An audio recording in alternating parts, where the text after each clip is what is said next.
കൂട്ടുകാരെ, ഇന്ന് ഞാൻ വിളവെടുപ്പാണ്. രാവിലെ വെളിയിലിറങ്ങാൻ പറ്റൂലായിരുന്നു, മഴയായിരുന്നു. ആ മഴ ഇത്തിരി തുള്ളി എടുത്തപ്പോഴാണ് ഞാൻ വെളിയിലിറങ്ങി. ഇന്നത്തേക്കുള്ള ആവശ്യത്തിനുള്ളതെല്ലാം, ഇന്നത്തേക്ക് ആവശ്യത്തിനൊന്നല്ല, ഇത്തിരി തോനെയുണ്ട്, അതെല്ലാം ഞാൻ ഇന്ന് പറിക്കാനായിട്ട് വെളിയിലോട്ട് ഇറങ്ങിയത്. അങ്ങനെ ഇത്തിരി ആദ്യത്തെ ഇപ്പുറം മുളകാണ് പറിച്ചത്. എരിയ മുളക് കുറച്ച് നിന്ന് അത് പറിച്ച്, പിന്നെ എരിയ മുളക് വലിയ മുളകാണ് ഇത്. പിന്നെ പാൽമുളകും ഉണ്ട്, അതും കുറച്ച് പറിച്ച്. പിന്നെ ഇത്തിരി കത്തിരിക്ക, വഴുതന, എല്ലാ ഐറ്റവും ഇന്നുണ്ട് പറിക്കാനായിട്ട്. അതെല്ലാം ഇന്ന് ഞാൻ വിളവെടുത്ത്. ഇന്ന് അത് കഴിഞ്ഞിട്ട് എല്ലാ മുളവിലും എനിക്കിന്ന് മുളകുണ്ടായിരുന്നു, അതെല്ലാം പറിച്ച് ഇന്ന് ഞാൻ കുറേ സാധനങ്ങൾ എനിക്കിന്നുണ്ടായിരുന്നു പറിക്കാൻ. മഴ ആയതുകൊണ്ടാണ് എനിക്ക് പുറത്തിറങ്ങാൻ പറ്റാതെ ആയിപ്പോയത്.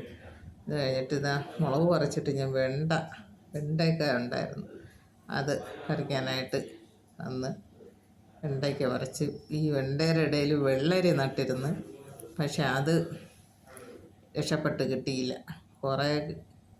കുറച്ച് കിട്ടി കഴിഞ്ഞ ശേഷം അത് കിടന്ന കായെല്ലാം പെരിച്ചാഴി പന്നിയൊക്കെ കടിച്ച് അത് ഇല്ലാതാക്കി കളഞ്ഞ്. അങ്ങനെ വെള്ളരിയിൽ വെറുതെയാണ് ഞാൻ നട്ടത്. ഇവിടെ വെള്ളരി ശരിയാവില്ല. അങ്ങനെ ചീര കുറച്ച് പറിക്കാമെന്ന് വെച്ചപ്പോൾ നല്ല പാൽമുളക് കെട്ടി, പാൽമുളകും അതും കുറച്ച് എടുത്ത്. അത് കഴിഞ്ഞ് ഇത്തിരി വഴുതന ഉണ്ടായിരുന്നു, വഴുതനയുടെ വിളവെടുപ്പാണ്. വഴുതന പച്ച വഴുതനയാണ്, വയലറ്റ് ഇല്ല, അതിലിന്ന് കായില്ല, കത്തിരിക്കയിലും ഇല്ല. പച്ച വഴുതന ഉണ്ടായിരുന്നു, അത് പറിച്ച്. പിന്നെ ഇതിനിടയ്ക്ക് കുറച്ച് 2-3 സലാഡും ഉണ്ടായിരുന്നു, അതും പറിക്കണം. ഇത്രയും പറിച്ച്. പിന്നെ കുറച്ച് അങ്ങനെ പറിച്ചുകൊണ്ട് നിന്നപ്പോഴാണ് എന്നെ കാണാനായിട്ട് എൻ്റെ ഒരു അതിഥി വന്ന്. അതിപ്പോൾ ഞാൻ വന്ന ആളിനെ നിങ്ങൾക്കും കൂടെ കാണിച്ചു തരാം. കരയണ കേട്ടോണ്ട് നോക്കിയപ്പോഴാണ് ഒരു പെൺമയിലാണ് വന്ന് നിൽക്കുന്നത്.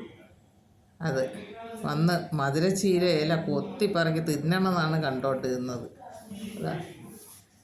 ആളെ കണ്ടപ്പോൾ അത് പോണം.